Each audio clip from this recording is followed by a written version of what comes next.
Cheboygan, Michigan.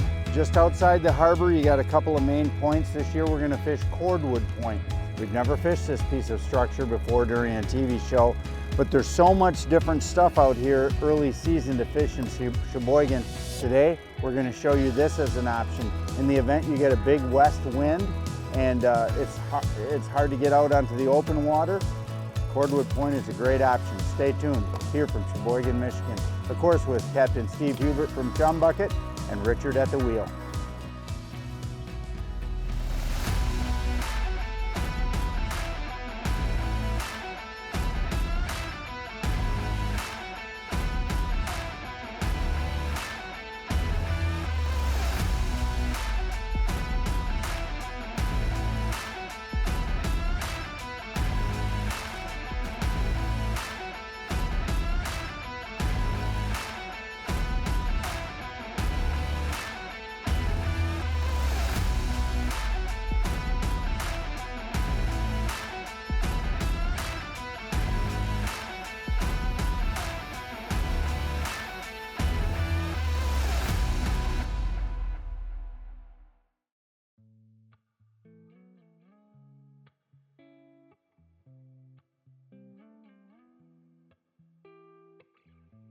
First fish of the day. Woohoo!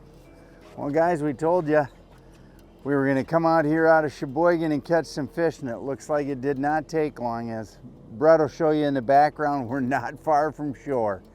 We're just working some shoreline here outside of Cordwood Point to start the morning, and now we're here. What's the date roughly? 7th, 8th, 9th of May? It's early May, first week of May roughly. First week of May. And we were the only boat in the lot, right? No, we did see one other guy come out. Yeah, we got one other fisherman just joining us here. One other fisherman just joining us right now. Telling you what, we no sooner got here and boom, there we go. So today we got a big spread of Dreamweaver Super Slim. Steve, talk about the Super Slim spread we got out today. We got pretty much the bright colors. It's a bright sunny day, so we want to get the mixed bag going hopefully. So we put out a lot of mixed veggies, orange crush, and not sure which one this one is. Steely Dan. That new tipped one. New Steely Dan. That one's out. We got a few of those out. But you can't go wrong with mixed veggies. Trying to target that 50 foot of water. We got the 125. That's down probably close to 30 feet down. And that's what it just bit. First take was on a 125 copper. So pretty typical this time of the year to catch them on the 125s. Just a 10 or 15 foot off bottom is perfect. They can see it up there swimming, they'll come up and grab it. This is just the perfect eating size fish to start the day. Steve and I are fishing for the girls today. They wanted some meat for the smoker, and this is what we're gonna show them right here. Yes, sir. Not a big one, but boy, for eating quality, you're gonna get anything better than that. That's a fish. Might have had a bump on that. Yeah, that is a fish. It might be tapping bottom though too. Who knows? Might be just tapping. He's turning. No, yep, that's tapping bottom. Does it? Just start reeling it. I just thumbed it. That's a acting fish. like a fish. It's a fish. Yeah, that's acting like a fish. I'm just slowing it down. It tapped bottom a few times and then the fish grabbed it. Exactly. So what happened there is, I think we bumped bottom, but the problem is you can't be anywhere close to the bottom and not catch a lake trout out here. Yep, they're eating gobies that are they're smack on the bottom. Back in 2004, Lake Huron, the alewife was our main fish out here, and it completely crashed. The whole food web crashed. So ever since 2004, we've been experiencing a variety of bait fish. So we got emerald shiners. The gobies was the main fish out here for the lake trout, walleye, and all the other species. But ever since then, we got bloaters, we got sticklebacks, and just all a variety of bait fish out here. But the main fish that lake trout eat out here is the goby, and they're flat on the bottom. They're a bottom dweller. They spawn 5-6 times a year or something like that. So there's lots of reproduction on those bait fish, and the lake trout just love them. The bellies will be right full of these gobies when we clean these fish, they'll be right full of goby. I'll tell you what, Steve, if it wasn't for gobies, a lot of these fisheries would struggle with their bay populations. Yeah, it's definitely a main bait fish out here that's supporting Lake Huron for ever since 2004. So Yep.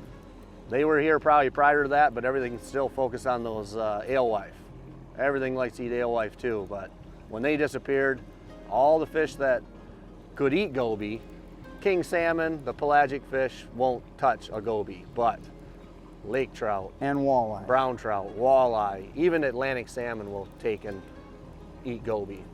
Soldier, That's a nice one. that's a little bit better one. Nice chunky fish. That's what I'm seeing is they're definitely fat this year. Yeah, they're healthy. Very healthy coming out of this winter.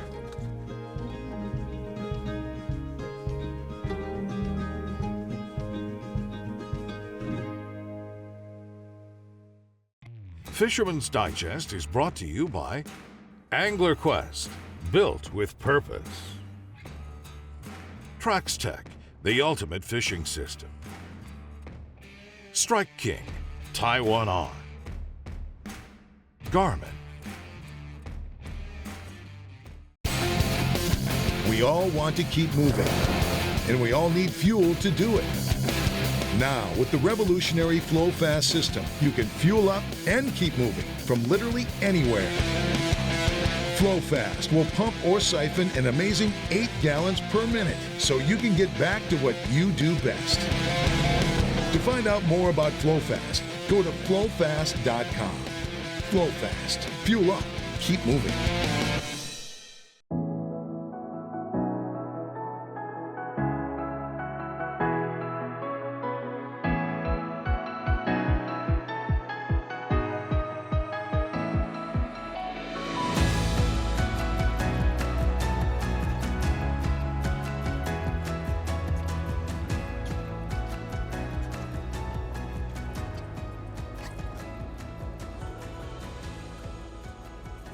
Back up for me.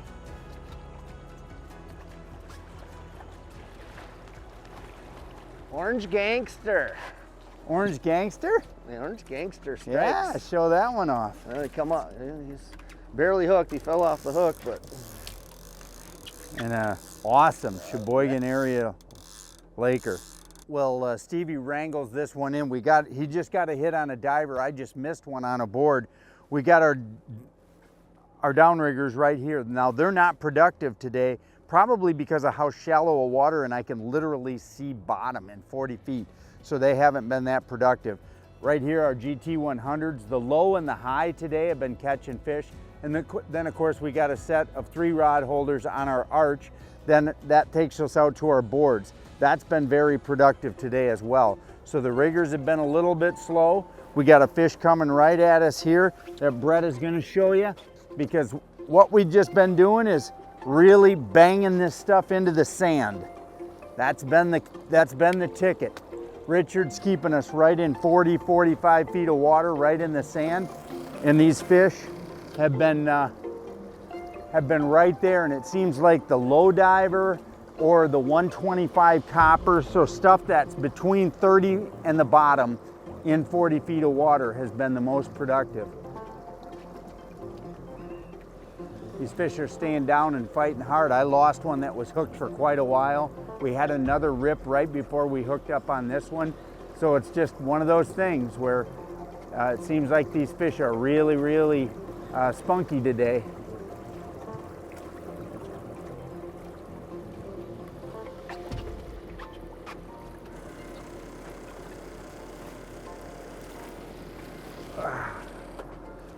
Oh, this is a heavy trout. It's a good one, Steve. chunky one. Show that one off. We just changed that spoon, John. We did just change that spoon out. I think we changed it to a Hitman. That was that orange and silver. Yep, gotcha. Show that off, and we just put that spoon out. Yep, there it is. Now what's that called? I think it's a Hitman. Yep, so the difference is we've got a lot of gold out. Now we've gone to silver. The sun's a lot higher in the sky, Steve, and that produced immediately. Definitely preferring the silver today. Super sharp hooks is a big deal, guys. Steve really, really spends a lot of time, right, Steve, sharpening hooks? Oh yeah, you're gonna get a You can get them right out of the package sometimes. They're not quite sharp as you can get them with a hook file.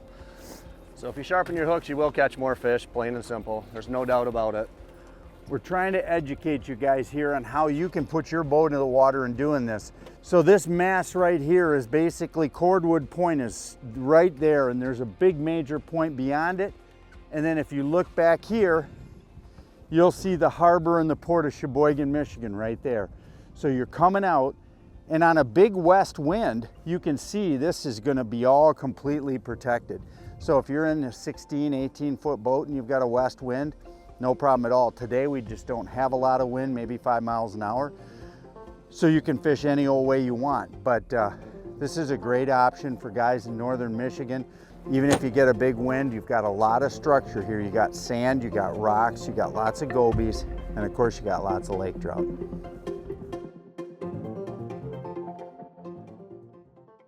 Fisherman's Digest is brought to you by Polarcraft, the toughest built aluminum boats, bar none. Dreamweaver, home of the revolutionary Spin Doctor. Lose, feel the difference. WavePro, best ride on the water. WavePro high-performance boat pedestals eliminate bottoming out and back-jarring impacts. Now available the 2.0 version and slider seat hubs. The best in air shock technology provides a controlled return to keep you on your seat. Fast and easy to install with permanent mounts or movable hubs for quick and easy seat placement in 10 to 16-inch models.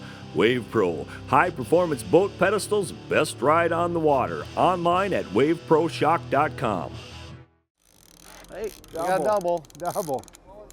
Yeah, one of the things you'll learn about Lakers is that you can horse them and pull them out of their mouths. They will rip free if you don't take your time with them. Soft mouths. I watched it on one of your programs. Yeah. I think you were filming for the tournament series on the Lake Michigan, and I heard one of the captains say, just slow and steady. They even have a low speed gear. Yep. They put it in a low speed gear, and you just take it real easy on these soft mouth fish and let them tire out, and you'll get more fish in the boat.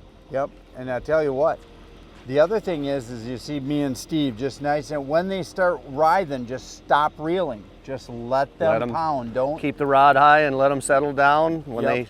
when they settle back down, then you slowly start cranking on them again. Yeah, See, he's shaking right yeah, now. He's on the surface. He's trying to get free, and one got free earlier on me, and I don't think it did anything wrong. It just, bigger fish and a lot more weight and a lot more pressure when they writhe, and that's what happens. And as soon as I get my fish, Richard gets my fish in, I'm going to lay my rod down, grab a net, and get Steve's fish in for him too. Unless, Steve, are you here? I think I'm a little closer. Yeah, go ahead, Richard. Go under me. I already took my leader. I can see him. Brett will jump in the corner and show you this great fish. Oh yeah, there he is. Nice fish. Putting his netting ability to the test. Yeah. And I'm bringing this right over his shoulder, right to him, and there we go. Well, that's a double. That's a double. That is a Both- Cheboygan area double right Both there. 125s. Yep.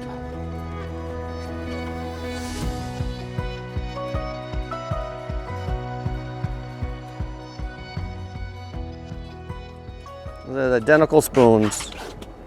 Both 125s. Two fish on at the same time. One got a shine job and it produced immediately. Yeah. Yeah, I mean, they're meant to reflect light. And so, flash, yeah. Yeah, so when it gets dulled up with water spots and whatnot, just take and rub them a little bit and it shine them back up. That makes a difference. Sometimes that makes all the difference. Beautiful. Well, thank you, Richard. We'll show you these fish. Brett, Steve will grab them both. This one's a little smaller, but definitely be great eating. There's a true double right there. One's about 5 pounds, the other one's maybe 4. And that's number 6 and number 7. 7. And I tell you what, we've lost plenty of fish today, but we're just out here having a, I mean, yeah, it's a little chilly. Water temp's what, 40 degrees at now or 38? You got 42.6 surface temp, and you got 40.2 down temp. We got another fish. Yeah. But Go in the ahead and summertime, a finish lot up. of times you'll have a thermocline. You know, it'll be warmer up here and you got to get down to the cold water. All trout and salmon are cold water fish, so definitely the probe will tell you your speed down at the ball and then your temp down at the ball. You will not catch lake trout, especially lake trout, anything above a little over 50 degrees. The lake trout will definitely go deep to wherever the cold water's at. So that's invaluable for anybody that's looking for a cold water species to know where that cold water's at. What's happening also here is we're fishing shallow water, and as you can see over my shoulder there at the Cheboygan lighthouse, we've got a little bit of a ripple on the water now. First time today, Steve, a little bit of ripple, and I think that ripple might actually be turning these fish on. When you fish just glass, which is what we had this morning, I mean, it was like a mirror, you know, that sometimes, especially in shallow water, can be a little bit of a negative. And so this little bit of breeze, this little 5-mile-an-hour breeze we got going now, might be causing these fish to really start to snap. We feel like we've been in the fish all day, but you know, now we're starting to catch some.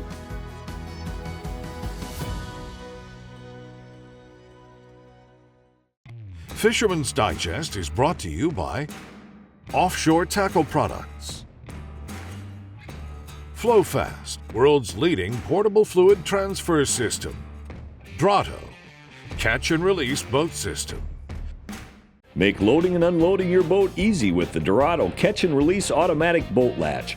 Load with ease. Simply drive on the trailer and the Drotto will automatically latch to your bow eye. A hard plastic liner protects your boat. For launching, back your boat in, pull the release lever, and away you go. For roller or bunk trailers, the Drotto is quick and easy to install and works with most V-hull boats. Spend less time at the landing and more time fishing. The Drotto Catch and Release Automatic Boat Latch. Online at DrottoProducts.com. Lake trout and walleyes are known followers. They'll just follow a bait and watch it go along. Follow, follow. Yeah, I think you Soon got as you got trigger a good 'em. one there, Steve. We'll be going to get the big double XL Ego. A lot of people don't know that Ego made a net this big, but this is a great big salmon, big lake trout net, good long handle, you know, a pad to really hold it and get a grip on. And I'll tell you what, when you're out there and you need the big fish and you need the big net, this is the net for you. He's up on the surface. He's gonna give you some thrashing lessons there, Steve. Yeah, they definitely can be pretty scrappy in this cold, skinny water. Yep.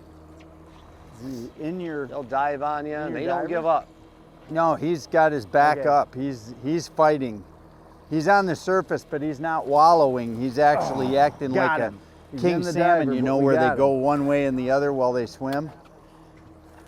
I hate that when king salmon do that. That's a nice silver. They'll fly back and forth in between your rigger lines, and it's always a game to keep everything out of your rigger lines. You know, I might, if I had to think anything here, John, I think we do have a silver. You do? Yeah, this is a king Yeah. or something. It's a king? Yeah, I Oh, believe yeah. it's a king. You grabbed the right net for this guy. Yeah.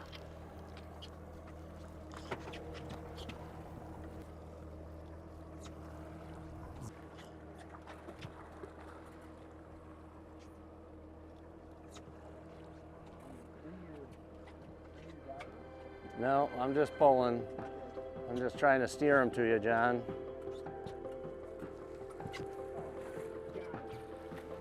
All right, well, I'm glad we got him, because usually if that happens,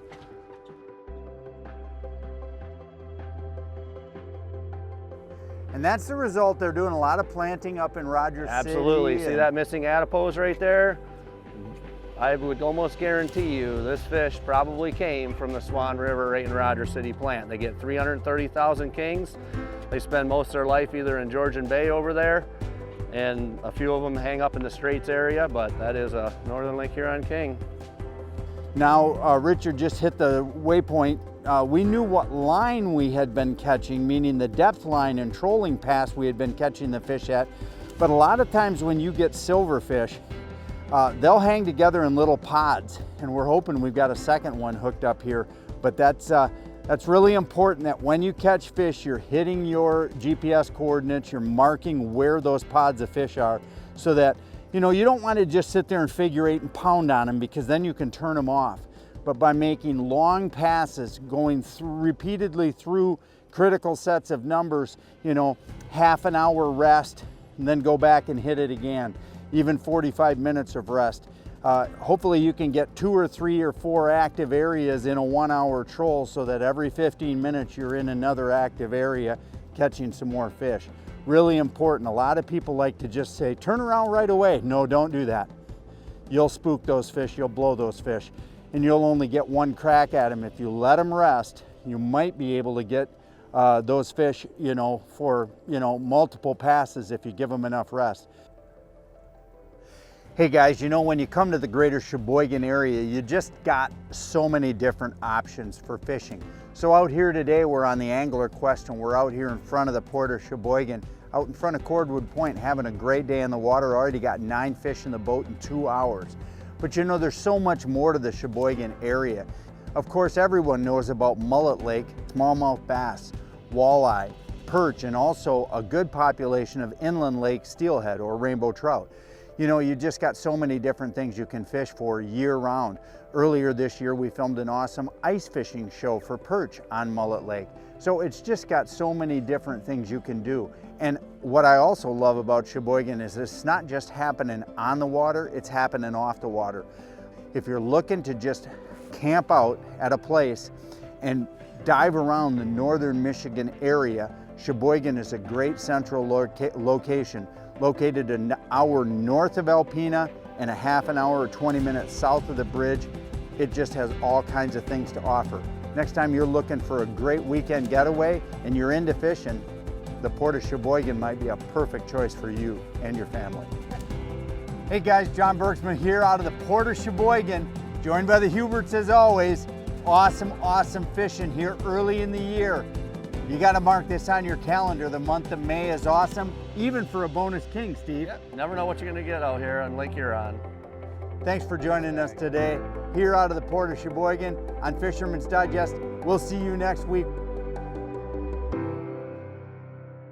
Closed captioning is brought to you by WavePro. Best ride on the water. Online at waveproshock.com.